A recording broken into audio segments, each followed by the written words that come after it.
வணக்கம் நண்பர்களே. இந்த ஹேர் ஸ்டைலுக்கும் இந்த கண்டென்ட்டுக்கும் எந்த சம்மந்தமும் இல்லை. சும்மா ஒரு டிஃப்ரெண்ட்டாக இருக்கணும் அப்படிங்கிறதுக்காக தான். அமெரிக்கா அதிபர் ஆன டொனால்ட் ட்ரம்ப் அவர்களுடைய முக்கியமான செய்திகள் என்ன அப்படிங்கிறது தான் நம்ம பார்க்க போகிறோம். இதற்கு முன்னாடி இந்தியர்கள் அமெரிக்காவுக்கு குடி போன உடனே ஒரு பொருள் சேர்க்கறதுக்காக போவாங்க குறிப்பிட்ட காலத்தில். அதுக்கப்புறம் ஒரு 2 வருஷத்தில் வந்துடுவேன்னு சொல்லுவாங்க. அதுக்கப்புறம் இங்கே இந்தியாவுக்கு வந்தோடனே இங்கே ஒரே பொல்யூஷனாக இருக்குது, எனக்கு அதே செட் ஆயிடுச்சு அப்படின்னு சொல்லுவாங்க. அங்கே குழந்தை பிறந்தோடனே அந்த குழந்தை அமெரிக்க ஒரு ஒரு பிரஜையாக பிறக்கிறாங்க. அந்த முக்கியமான ரூலை ரத்து பண்ணியிருக்காரு. உலகத்தில் யார் வேணாலும் எங்கே வேணால் இங்கே வரலாம், ஆனால் இங்கே வந்து குழந்தை பிறந்தா அவங்க அமெரிக்கா சிட்டிசனாக ஆக முடியாது அப்படிங்கிறத ரூல் நம்பர் 1 போடுறாரு. 2வது ரூலாக போடுறாரு, இனிமேல் 2 பாலினம் தானங்க, ஆண் பால் பெண் பால். இந்த அலி இனம் அப்படிங்கிறது கிடையாது. இது இயற்கைக்கு கொஞ்சம் எதிரான விதிமீறல்கள் போல தான் எனக்கு தோணுது. பட் இருந்தாலும் அவருடைய எண்ணம் சரியாக இருக்குது அப்படிங்கிறது தெரிஞ்சுக்கலாம். நான் ஆணாக பிறந்து விட்டேனா, எனக்கு பெண் போல் ஆசை இருக்குதா, நீ பெண்ணாகவே வாழு அப்படிங்கிறார்.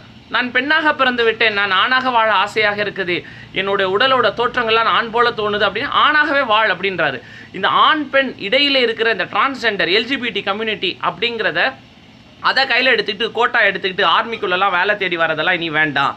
ஆண் பால் பெண் பால் அவ்வளோதான். இவங்களுக்கு இடையில தான் ரேஸு. ஆண்கள் தனியாக ஸ்போர்ட்ஸில் போட்டியிடணும், பெண்கள் தனியாக ஸ்போர்ட்ஸில் போட்டியிடணும். நான் வந்து ஆண் இல்லை பெண்ணு இல்லை, கடவுள் பாதி மிருகம் பாதி, அந்த வசனம்லாம் இங்கே கூடாது அப்படின்னு சொல்கிறாரு. 3வது விஷயம், ஷாக்கிங்கான நியூஸ். நான் ரொம்ப நாளாகவே சொல்லிட்டு இருந்தேன், இந்த ஒர்க் ஃப்ரம் ஹோம் அப்படின்னு சொல்லிட்டு இருந்தீங்களேப்பா, நீங்கள்லாம் நாட்டுக்கு வேலை செஞ்சீங்களா வீட்டுக்கு வேலை செஞ்சீங்களா எனக்கு தெரியல. இனிமேல் நோ ஸ்டாப்.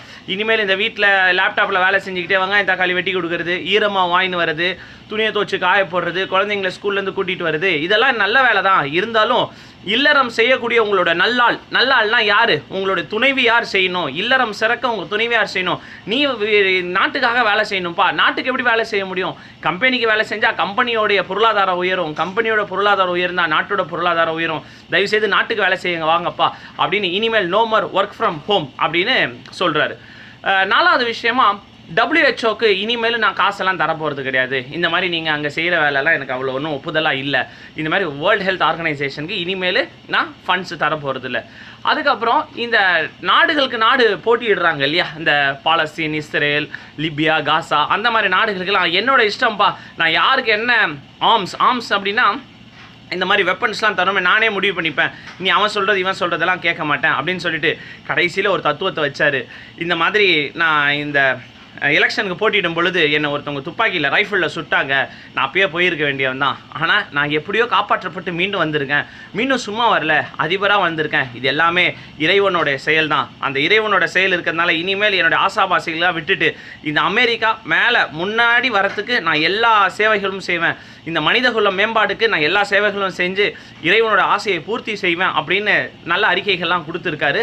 இது எல்லாமே சட்டத்திட்டத்துக்கு உட்பட்டது. எடுத்த உடனே யாருமே இதை ஒப்புக்க மாட்டாங்க. அதுக்கப்புறம் சட்டம் வரும், சட்டத்தில் ஜெயிச்சு அமெரிக்கா இது சொன்ன அனைத்து விதிமுறைகளையும் கடைப்பிடிக்கும் அப்படின்னு சொன்னார்.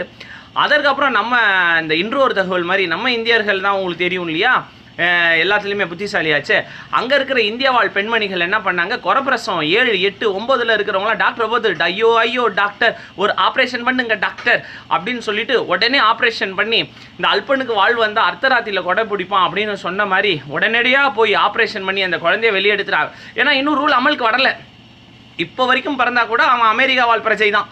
அதனால் இப்போயே அந்த குழந்தைய எடுத்து வெளியே விட்டு அவனை அமெரிக்கா சிட்டிசன் எப்படியாவது ஆக்கிடுங்க டாக்டர் அப்படின்னு பேராசையோட உச்சக்கட்டத்தை பார்த்தோம். அவா வெகு அழுக்காறு அவா வெகுளி இன்னாச்சொல் 4ம் இழுக்கா நின்றது அறம். நம்ம வாழ்க்கையில் அறத்தை மீறுவதற்கும் நம்ம கஷ்டப்படுறதுக்கும் முதல்ல வரதே ஆசைதான். அந்த ஆசையை துறந்தவனுக்கு அகிலமும் உனக்கு என்பது தலைவருடைய பாட்டு, வைரமுத்தின் வரிகள். மற்றொரு முக்கிய பதிவில் சந்திப்போம். நன்றி, வணக்கம்.